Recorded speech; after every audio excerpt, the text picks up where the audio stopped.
தீபாவளினா பளிச்சுன்னு ஞாபகத்துக்கு வர்றது பட்டு, பட்டாசு, பலகாரம். பலகாரம்னா ஞாபகத்துக்கு வர்றது மந்த்ரா கடலை எண்ணெய். அபார ருசி, ஆரோக்கியமான உடல் நலம். தீபாவளி அன்னைக்கு மட்டும் இல்ல, என்னைக்குமே கிச்சன்ல இருக்க வேண்டியது மந்த்ரா கடலை எண்ணெய் தான்.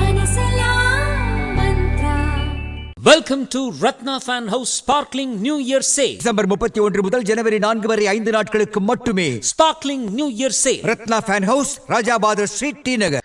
கரூரில் செப்டம்பர் இறுதியில் தாவிக தலைவர் விஜய் நடத்திய பிரச்சார கூட்டத்தின் போது ஏற்பட்ட நெரிசலில் சிக்கி 41 பேர் உயிரிழந்தனர். இது தொடர்பாக சிபிஐ விசாரித்து வருகிறது. கரூரில் முகாமிட்டு தாவிக நிர்வாகிகள், சம்பவத்தை நேரில் பார்த்தவர்கள், போலீசார், அரசு ஊழியர்கள் உட்பட 100க்கும் மேற்பட்டவர்களிடம் சிபிஐ அதிகாரிகள் விசாரித்தனர்.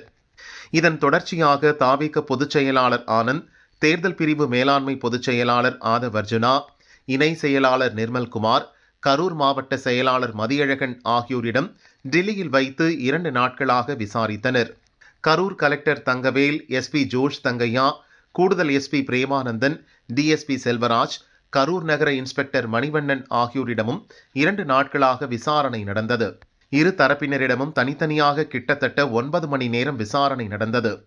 அனைவரிடமும் வாக்குமூலம் பெறப்பட்டது. அப்போது 41 பேர் மரண காரணங்கள் குறித்து சிபிஐ அதிகாரிகளிடம் 2 தரப்பும் மாறி மாறி குற்றம் சுமத்தியுள்ளனர். குறிப்பாக கரூர் கலெக்டர் மற்றும் எஸ்பி உள்ளிட்ட போலீஸ் அதிகாரிகள் சார்பில் அளித்த வாக்குமூலம், விஜய் கூட்டத்துக்கு சட்ட ரீதியாக ஆய்வு நடத்தி அனுமதி வழங்கப்பட்டது. விதிகளுக்கு புறம்பாக எதுவும் நடக்கவில்லை. விஜயால் எந்தெந்த இடங்களில் காலதாமதம் செய்யப்பட்டது, ஏன் கூட்ட நெரிசல் ஏற்பட்டது என்பது குறித்த வீடியோ ஆதாரங்களை சமர்ப்பித்துள்ளோம். தாவிகவினர் திட்டமிட்டு கூட்ட நெரிசலை ஏற்படுத்தினர். விஜய் பிரச்சாரம் செய்த இடத்துக்கும் கூட்டம் அதிகமாக வருவது பற்றி அறிவிப்பு வெளியிடப்பட்டது. தாவிக நிர்வாகிகளுக்கும் எச்சரிக்கை விடப்பட்டது. ஆனால் அவர்கள் அதை கண்டுகொள்ளவே இல்லை என்று கூறியுள்ளனர். இன்னொரு பக்கம் மக்கள் கூட்டம் அதிகமாக இருந்த போதிலும் போலீசாரின் சந்தேகத்திற்குரிய நடவடிக்கைகளே 41 பேரின் உயிரிழப்புக்கு காரணம் என்று தாவிக நிர்வாகிகள் வாக்குமூலம் அளித்தனர்.